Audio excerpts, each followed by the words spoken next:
Islamophobia صرف اسلام سے نفرت یا انتہا پسندی نہیں رہی، بلکہ یہ 2017 سے امریکہ، یورپ، بھارت اور دنیا کے دوسرے حصوں میں ایک بڑے اور بنیادی مسئلے کے طور پر ابھر کر سامنے آیا ہے۔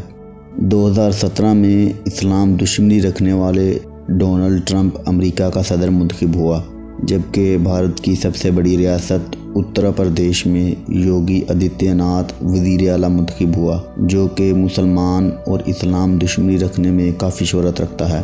اسی کا ساتھی اور ہم خیال نریندر مودی، جو کہ گجرات میں ہونے والے فسادات کے نتیجے میں ہزاروں مسلمانوں کا قاتل ہے، بھارت کا وزیر اعظم منتخب ہوا۔ یورپ کے کئی ممالک میں نازی ازم سے متاثرہ افراد نے اپنی انتخابی مہم کے دوران اسلام اور مسلمان دشمنی کی بنیاد پر کامیابی حاصل کی، جبکہ اسی وقت برما، کشمیر، فلسطین، شام اور افغانستان میں ہزاروں اور لاکھوں مسلمانوں کو قتل کیا جا رہا تھا، جو کہ یہ سلسلہ اب بھی جاری ہے۔ صرف افغانستان میں ہی ہلاک ہونے والے مسلمانوں کی تعداد 10 لاکھ کے قریب ہے۔ ٹرمپ کا اسلاموفوبیا کی وجہ سے اسلام کے خلاف اقدامات کرنے کا آغاز 20 جنوری 2017 میں صدارتی منصب سنبھالنے سے شروع ہوا، کیونکہ ٹرمپ نے اپنی الیکشن کمپین کے دوران مسلمانوں کا مکمل طور پر امریکہ میں داخلے پر پابندی کا اعلان کیا تھا، اور اسی وجہ سے ٹرمپ نے اپنا پہلا ایگزیکٹو آرڈر 7 مسلمان ممالک کے افراد کا امریکہ میں داخلے پر پابندی سے کیا۔ اس کے بعد ٹرمپ کے ٹویٹر اکاؤنٹ سے اسلاموفوبیا والے ٹویٹس اور ری ٹویٹس کی ایک بڑی تعداد موجود ہے۔ ٹرمپ کے کچھ حالیہ ٹویٹس اور ری ٹویٹس میں برطانیہ کے جیڈا فرانسن کے ٹویٹس شامل ہیں۔ ان ٹویٹس اور ری ٹویٹس کی برطانیہ اور نیدرلینڈ کے اعلیٰ عہدیداروں نے شدید مذمت کی، لیکن ٹرمپ نے اس پر کوئی معذرت نہیں کی۔ ٹرمپ نے مسلمانوں کے خلاف ٹویٹس کرنے کے لیے جن دہشت گرد حملوں کا جواز پیش کیا، دنیا میں اس سے زیادہ شدید اور خطرناک دہشت گرد حملے بھی ہوئے جن میں مسلمان ملوث نہیں تھے، ان کو نظر انداز کر دیا گیا۔ 2017 میں ٹرمپ نے یروشلم کو، جو کہ یہودیوں اور مسلمانوں کے درمیان ایک متنازع علاقہ ہے، کو اسرائیل کا دارالحکومت بھی بنا دیا۔ اسلاموفوبیا کے متعلق یونیورسٹی آف جارجیا کے ماہر کاز مڈ اور ان کے ساتھی پروفیسر نے کہا کہ یہ آج کے دور کی نسبت آنے والے وقتوں میں یورپ اور مغربی ممالک میں بہت زیادہ ہو جائے گا،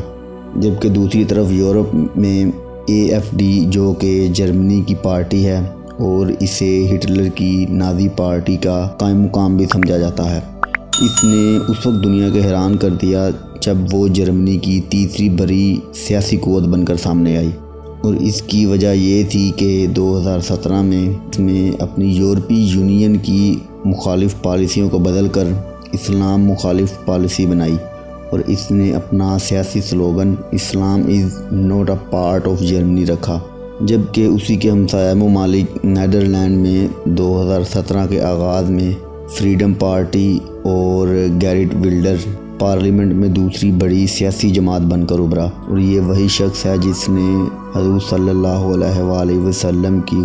شان میں گستاخی کی اور حضور صلی اللہ علیہ وآلہ وسلم کے خاکے بنوانے کے مقابلے کا انعقاد کروانا چاہا، جس پر اس نے بہت بھاری رقم انعام کے طور پر رکھی۔ جبکہ ساؤتھ ایشیا میں بھارت میں یوگی آدتیہ ناتھ، جو کہ اسلام اور مسلم دشمنی میں کافی شہرت رکھتا ہے،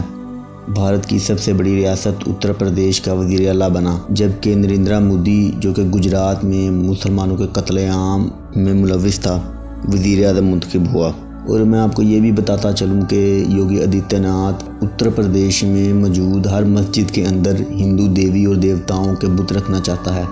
اور الیکشن کمپین کے دوران اس نے یہ بھی کہا تھا کہ اگر ایک ہندو قتل ہوتا ہے تو اس کے بدلے ہم 10 مسلمانوں کو قتل کریں گے۔ اس کے علاوہ بھارت میں نریندر مودی کی حکومت کے دوران بہت سے مسلمانوں کو گائے کو ذبح کرنے کی وجہ سے مارا پیٹا جاتا ہے، اور بعض معاملات میں ان کو قتل بھی کر دیا جاتا ہے۔ جبکہ انٹرنیٹ کے آنے کے بعد ہندو قوم پرست دنیا کے دیگر حصوں جیسے یورپ، امریکہ میں موجود اپنے ہم خیال لوگوں سے رابطے بڑھا رہے ہیں، جس کا کچھ سال پہلے اس وقت پتہ چلا جب ناروے کے وائٹ